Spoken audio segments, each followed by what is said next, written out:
Hi, I'm Robert Bruto, and I am collaborating with Black metal artists. And can you please introduce yourself? My name is E, and I am the man behind Darkest. It's a pleasure to meet you on Zoom. Okay, Thank so you I'll for start off having with my me. first question. Your music often explores themes of coldness, misanthropy, and pain. What personal experiences or philosophies fuel these themes in your songwriting? Well, it has certainly been a process and a lot of evolution in this process over the 10 years that I've been doing this. I started Darkest back in 2007. I had just actually graduated from high school. So back then I was very much still a novice as both a musician and, as a person in general. At the time, I was heavily influenced by bands from the Norwegian black metal scene, such as Burzum, 𝓑𝓻𝓾𝓽𝓪𝓵, Emperor, etc. So very early on, I think I was more influenced and driven by idolization versus experience and philosophy.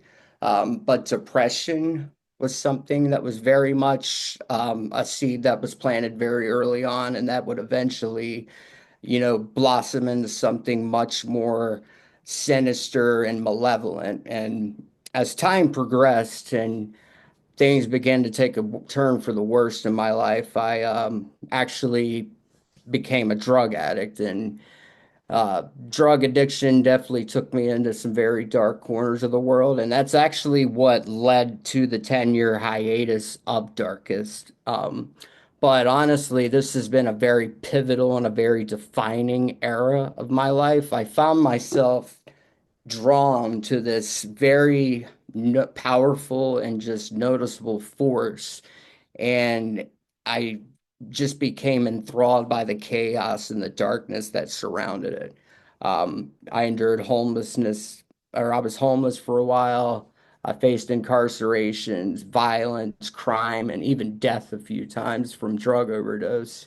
So instead of succumbing and perishing, I actually thrived on the constant danger and the sense of, you know, death being around every corner or whatnot, and just the overall sense of absolute freedom. Like I experienced things that you only see in like fucking movies or in nightmares.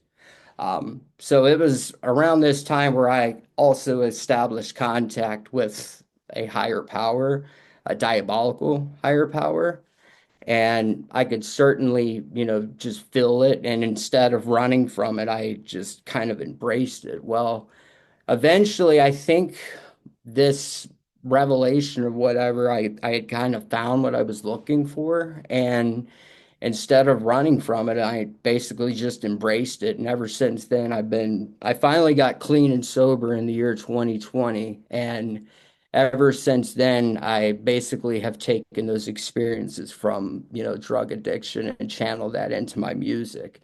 So when it comes to, like experience or, events and all that, I would say those days were a plethora and very much is what I have made Darkest into being. It's been basically my life's work, and what they say doesn't kill you makes you stronger. And I think that's very much the case here for sure. This journey only has two outcomes. You either die or, in my case, you come up strong above and even stronger than before and almost kind of have like a sense of enlightenment. You really come a long way. In 10 years from then and now, it really molded you into who you are today. So you're a different person and much better now. Absolutely. Um, as a one-man project, how do you balance the creative freedom and the isolation that comes with being the sole member of Darkest? I find it being both a blessing and a curse. It's certainly quite freeing when you take on every role of the band and you kind of have the complete freedom, creative freedom to do and bring to life whatever an idea exactly how I haven't envisioned it.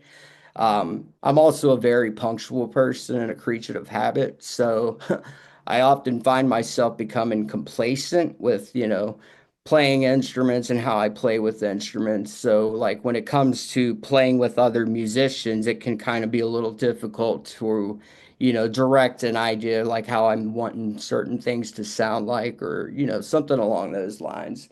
So what I've done up until recently is I've actually, started to dedicate a little more time to myself to where I can study playing a little more in depth and trying to broaden my skill set a little bit more as a guitarist for the most part. Now, the curse from being a one-man band, you don't really have anybody to kind of bounce ideas off of. And, for me personally, if I get stuck or if I'm in a slump and, I don't know what direction to take a song or, being in a rut kind of deal, you don't have somebody to kind of be like a balance and say, hey, you should play this here or, use this type of lyric here, this and that. Um, I think music composition is very much an art just as much as it is a science with chemistry. Like I feel like a riff or a melody or something like a verse is elements, and then when you have elements on their own, they can be pretty much immobile and have no power whatsoever. But when they combine with other elements, you could fucking blow up a whole entire continent, with like an atomic bomb, that type of thing. So, to balance things, I kind of share my ideas with other, musicians. I have friends that I share my songs that I'm working on, and they'll kind of point out what to add or, if I need to remove something, this or that. So it's it's a blessing and it's a curse. It has its luxuries, but it also has its disadvantages as well, for sure. That was very informative, but I mean, as long as you enjoy it, it's worth doing, right? Absolutely. Your latest album, Three Circles of the Urban Hell, seems to delve into dark urban environments. Can you elaborate on the concept behind this album and how the urban landscape influences your sound? Three Circles of the Urban Hell was a continuation of what I started on the first album, Crystal Black Magic. And again, it kind of goes back to the first question. What I'm doing Darkest is all about is just, channeling the energies and the experiences that I dealt with living homeless as a drug addict. And Crystal Black Magic, I think, was more so focused on the emotions and the feelings and not so much the actual, settings or experiences themselves to go into detail. I had it in my brain that I wanted to make the album sound much more just evil. Like I wanted to bring to life the evil energies that I experienced during being homeless or whatnot. So, obviously I was living in the streets of where I live here in North Carolina. I was sleeping behind buildings and living under bridges. I would have to resort to petty crime to feed myself. And of course, when you're up for sometimes weeks at a time on, crystal meth, you start to see things that I still think in a lot of ways that, that drug or any psychedelic drug in general, you can kind of tap into a reality where you see the spiritual realm.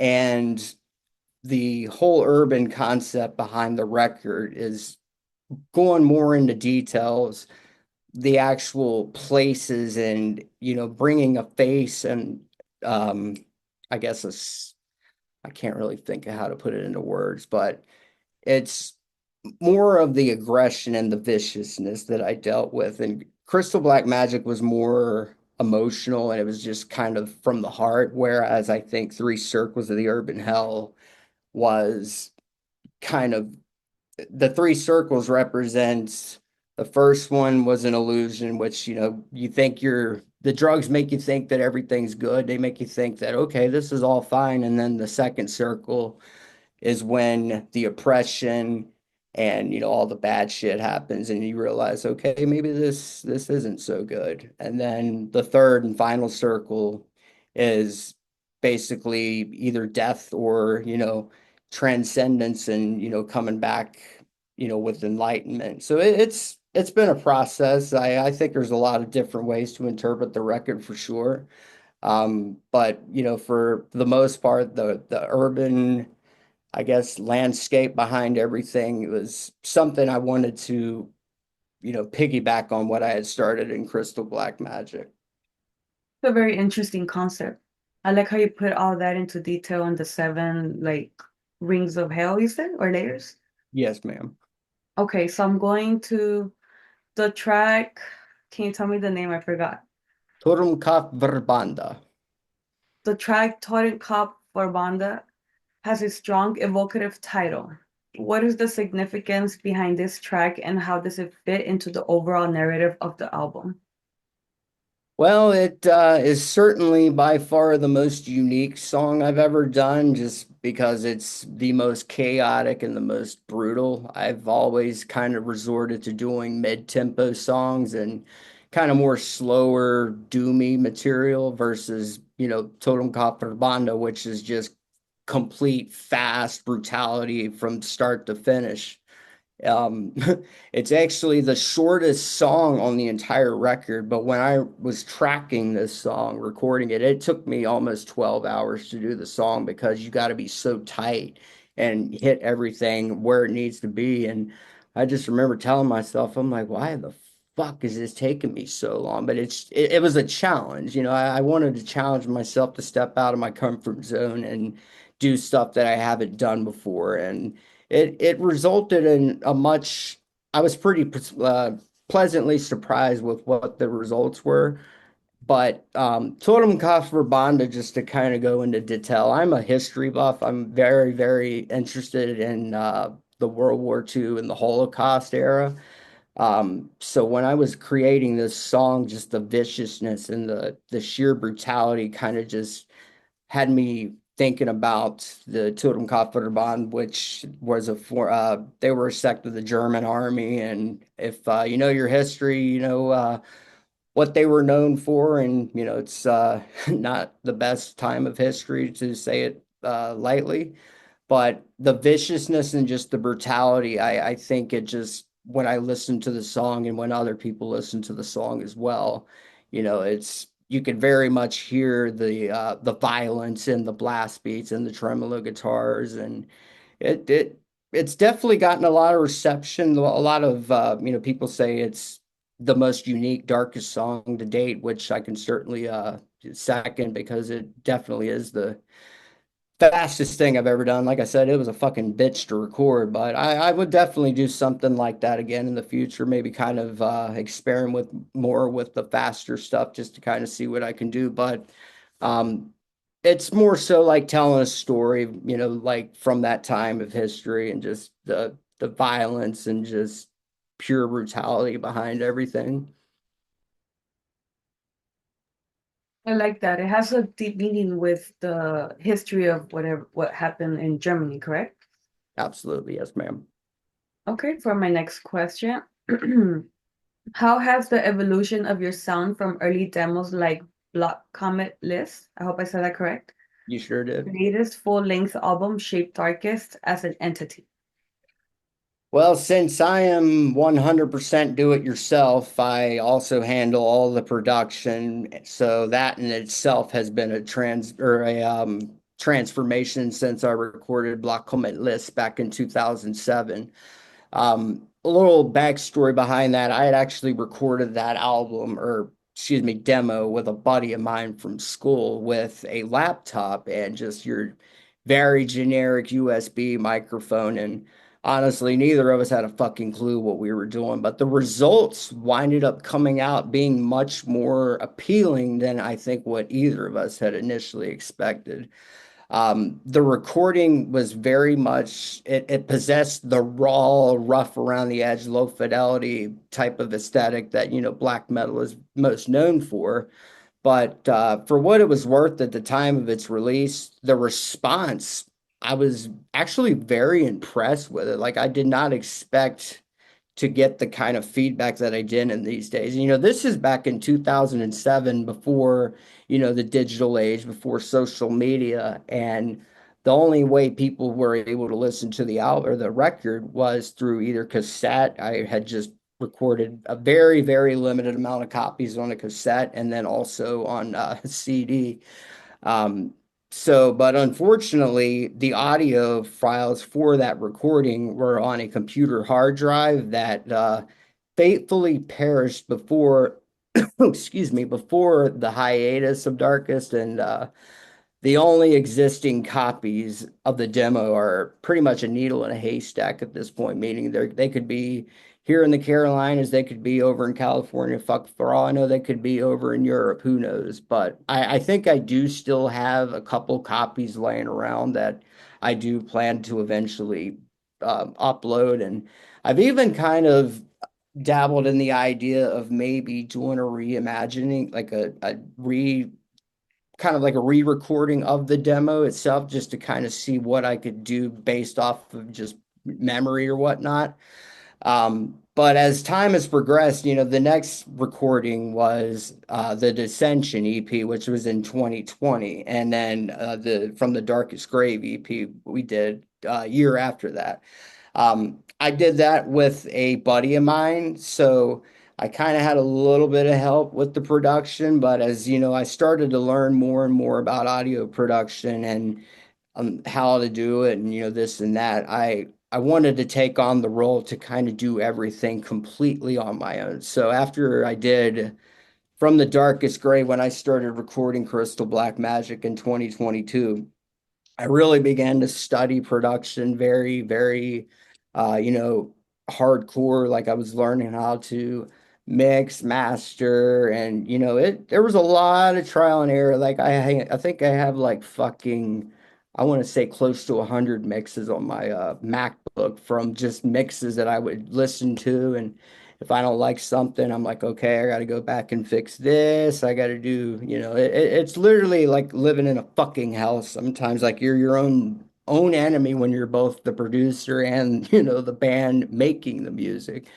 But it's definitely been a very, very good experience. I think Darkest has certainly come a very long way over the duration of the last, I started the project back up in 2020. So over the last going on 5 years, it's when you listen to each album or each record, you can kind of hear the maturing as you listen to each record. So when I recorded Three Circles, I was pretty happy with the overall sound. I think I was able to achieve the exact production that I was aiming for. And, 5 years ago when I first started doing this again, I would listen to, bands that record in a professional studio, and I'm thinking to myself, how the fuck am I ever going to get to that level or whatever? But if you spend enough time and you dedicate yourself enough for as much time as you can, and it's just something that I've dedicated myself to. And as you get what you put in, a lot of blood, sweat, and tears. And I think Three Circles has certainly hit the nail on the head, and that's definitely the closest thing to when I record something and after I'm done with it, I'm like, okay, that sounds fucking good. I'm happy with it. I find it amazing that you taught yourself a new skill so you could solely do everything on your own. So I give you props for that. Thank you. Okay, for my following question, let me see. Okay, what role does atmosphere play in your music, and how do you craft such a cold, isolating environment through your compositions? Atmosphere, I would say, has probably been the least focused aspect of my music, although I did explore a more atmospheric direction in the beginning phases of Darkness. I was and still am actually a very huge fan of Burzum's Hadvis Lyset Tar Os, which is one of the best black metal records of all time, and also Emperor's Into the Night Side Eclipse. Like I think those two records are very good examples of what atmosphere can play a role in black metal or atmospheric black metal. But that's Norway and in Scandinavia. Now I live here in the Carolinas in the USA, and the climate here is much warmer and nowhere near as extreme as it is over in Scandinavia. So I think it would, when it comes to the whole atmosphere aspect, I would say the cold, isolating environment heard within Darkest Compositions is more so like a byproduct of her like existence, or for being a drifter living a life of oppression and opposition to the laws of man. And, we as humans, we naturally adapt to our surroundings. And, after a prolonged length of time living homeless, living on the streets, especially, in the winter time where it can get cold, and, you eventually become a product of your environment. So I think that's where a lot of that coldness comes from. It stems from, it's just from the cold overall nature of the things that I guess I had to endure. Thank you. As an independent artist, how do you navigate the challenges of promoting and distributing your music in a saturated black metal scene? Marketing and promoting has certainly been the most challenging aspect of the process.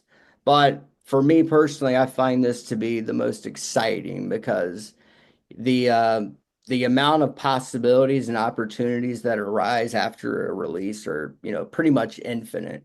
And, over the years with each release, I've managed to put together a pretty good network of various promoters, both on YouTube, social media, and then I have a few other promoters who actually run like just like private label promote metal promotion sites.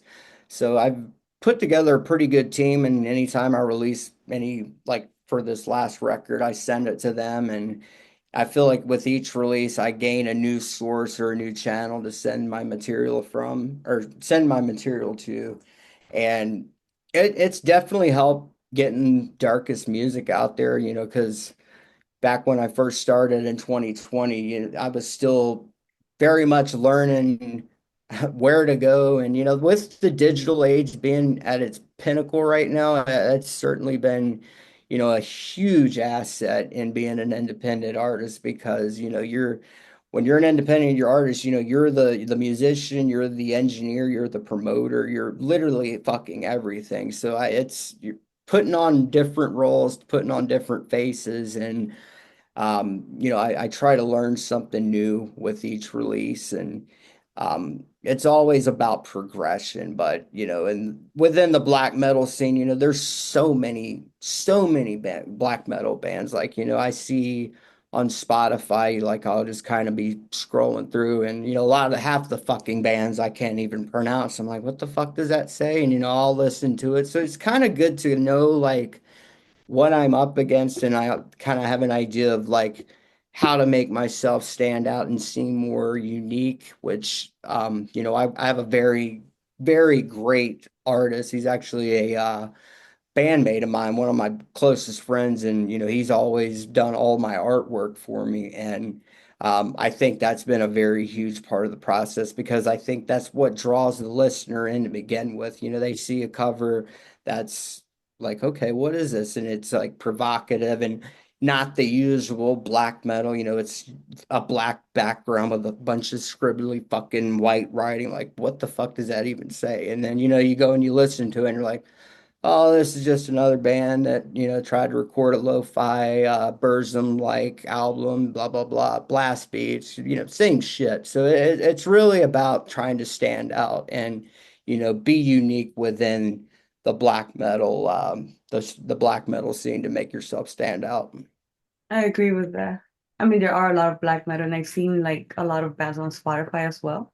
A lot. Absolutely.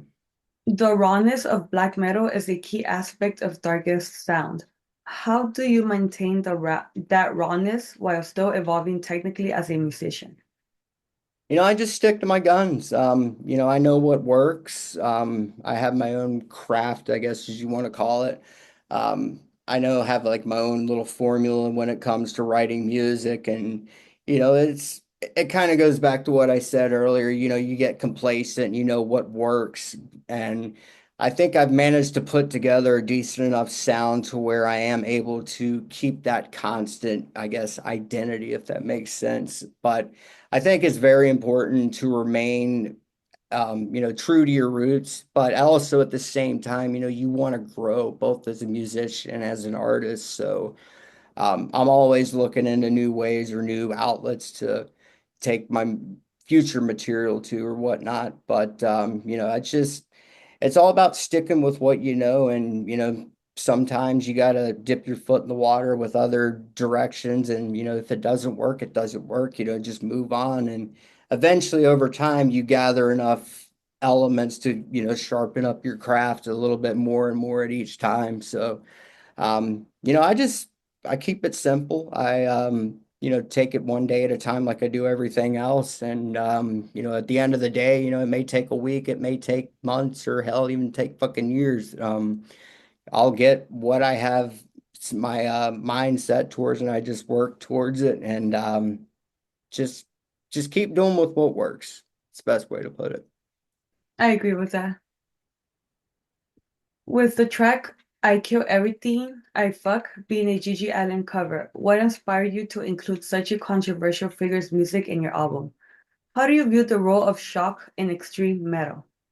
I think shock and extreme metal is very, very important. I think that kind of takes bands to the next level in a lot of ways, especially as a live act.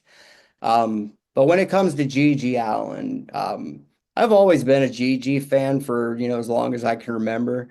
And, he's somebody that he he could be a punk band, he could be a metal band, he could be a fucking outlaw country. He doesn't have like his own identity or whatever. He takes on many different faces, and I'm very much just fascinated with the whole, like, when you used to go to a G.G. Allen concert, people, they didn't know what they were getting themselves into, and like a lot of people thrived on that. That's why they went to a G.G. Allen show, is because that sense of danger and just that classic rock and roll rebellion spirit he brought back. And it's just something I've always found very, very fascinating. While he throws shit at his audience, he fights audience member, cuts himself, whatever. But there are other bands that I think have kind of followed the same direction, bands such as 𝓑𝓻𝓾𝓽𝓪, for example. When I first saw 𝓑𝓻𝓾𝓽 live in 2010, I was just absolutely fascinated with how just petrified the audience looked. And ever since then, I love that sense of, you kind of have like that old childhood like nervousness to you when you go to a concert, because you don't know what the fuck's going to happen. You might get hit in the head with a mic stand. You might, walk out with a busted fucking nose from, a foot hitting you in the face. So I find shock value really bringing danger back into extreme music or in black metal. So that's something I've always very much appreciated. And, sometime, or, somewhere down the road when, opportunity presents itself, I would like to kind of maybe take Darkest to a live set. And, I'm not sure what sort of shock value I would bring to a live stage, but I would certainly, put my brain to it and see what I could come up with. But I Kill Everything I Fuck. I've always really, really liked that Gigi song. And, when I did Three Circles, I wanted to do a cover song, but I didn't want to do a cover song that was black metal. I wanted to do something that was, a different genre. And the first album, I did a All for Mod cover. So I originally landed on the Gigi cover. I was listening to, I forget what album it was, and I had heard one of the songs. I'm like, you know what? I'm gonna try to do I'm gonna do a Gigi Allen song. I didn't want to do Bite It You Scum because everybody and their fucking mother has done that song. So it was also a song that I really enjoy to play on guitar, and it's very, very easy as far as like, I actually recorded that entire song in one day. I wanted to challenge myself to see if I could do all recording the instruments, the vocals, and even the mixing all in 24 hours. And I managed to do it, which, was a lot of fun. But as far as, controversy, I find that to be a very, very, necessity with this kind of music, because it's black metal is all about, for me, it's just danger, it's rebellion, it's opposition to everything. It doesn't necessarily have to be Satanism or about the occult, but it's just about rejection and, opposition and rebellion. So I think that that sums that up pretty much for the most part. Thank you for that. That was a lot of information. Okay, and for my last and final question, how do you see the future of Darkest evolving both in terms of musical direction and the way you connect with your listeners? To be honest with you, I try not to think too far into the future. I try to just live in the now and one day at a time, and whatever's meant to come in the future will happen as it's supposed to. But I find if I just keep doing what I've been doing thus far, it's all about progress. And if I try to be 1% better every single day, whether or not if it's, learning a different way of playing my guitar or learn how to play a different drum fill or, something that's progress, you keep doing that. And after enough time, 3 months down the road, you're going to be in a whole different position than where you were before. So I think it's something um, I would like the future. I mean, I would eventually like to be in a position to where, like I'd mentioned in the previous question, I would like to eventually try to make Darkest a live band for at least one or two gigs, maybe not so much touring or whatnot. But just being better every day. That's probably the best way to put it. And then as far as connecting with my listeners, if I just keep doing what I've been doing, thus far, just gaining more fans by the day and whatever's meant to happen, it'll happen as it's supposed to. Amazing. Yeah, one day at a time is always better than thinking ahead because then you might like stress yourself over what you're trying to do in the future when you could just do it now. And then, Abs- thank you Absolutely. so much for letting me interview you. Thank you very much.